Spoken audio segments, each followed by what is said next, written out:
For 50 years, the world believed one thing: Israel could not be beaten. It was the Iron Wall. The idea was that with enough high-tech weapons and American backing, Israel could dominate its neighbors forever. It was a strategy built on fear and a gap in technology that seemed almost impossible to close. But it's March 2026, and that legend is shattering.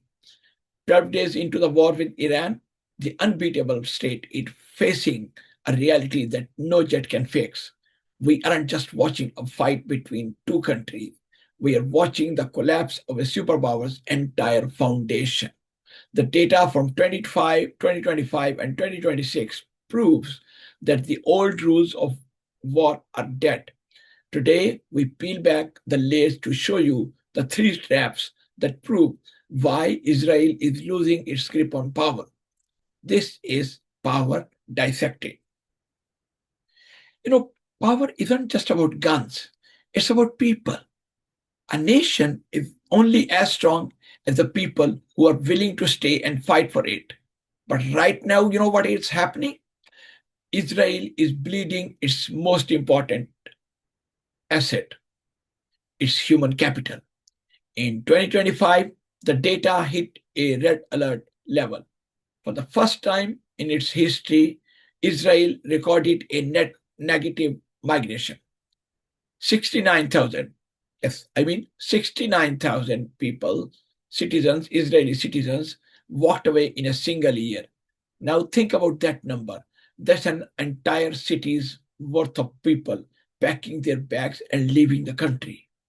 So this is something very important. You got to keep this in mind.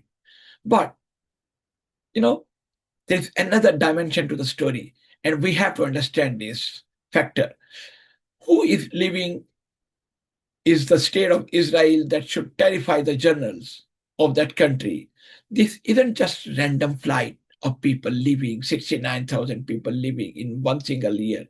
It's a brain drain. Nearly 30% of Israelis, hold a second passport. They are the doctors who run the hospitals. They are the scientists who build the defense systems and the tech experts who drive the economy. A 2025 survey found that the smarter and more successful an Israeli is, the more likely they are to leave. When the safe haven starts feeling like a permanent war zone, the people with the most talent move the first.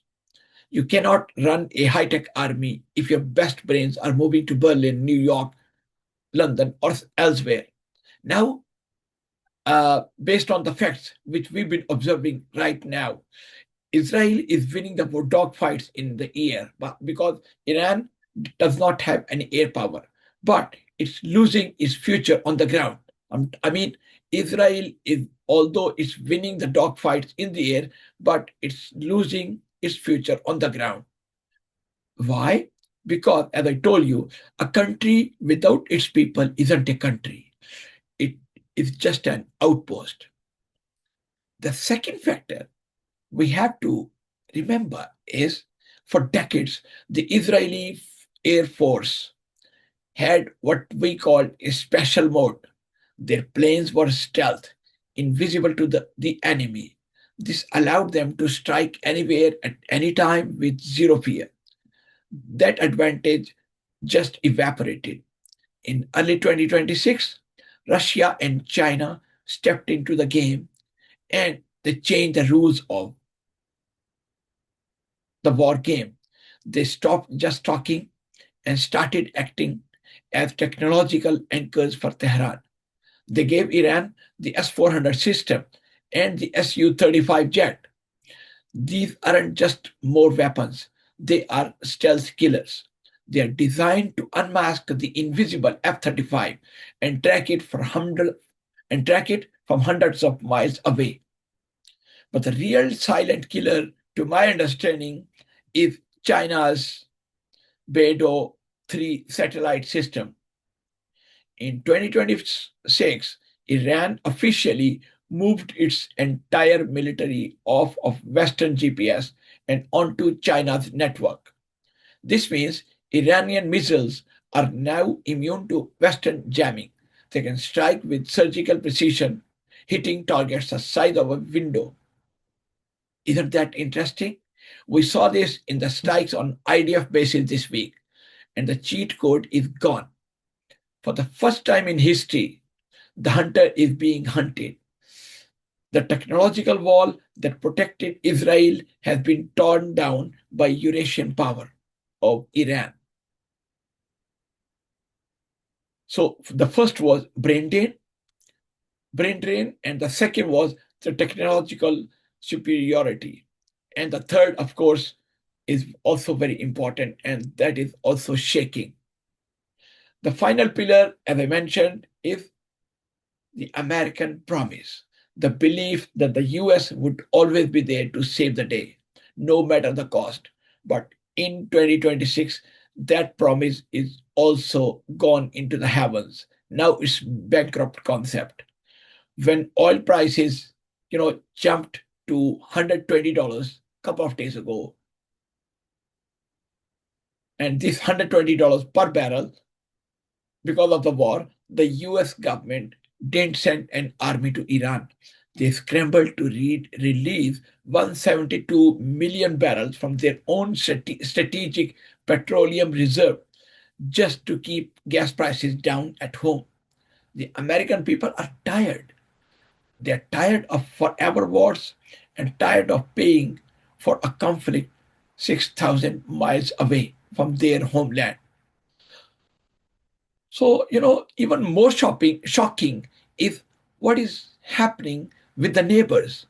The Abraham Accords, the deal that was supposed to bring Israel and the Arab world together, are failing.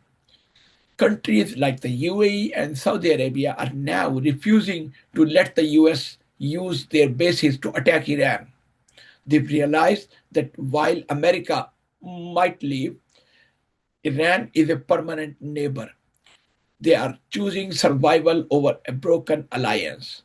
Israel is now a geopolitical island, abandoned by its partners and alone in a neighborhood that has changed forever. The truth is cold and hard. In the 20th century, the one with the biggest bombs won.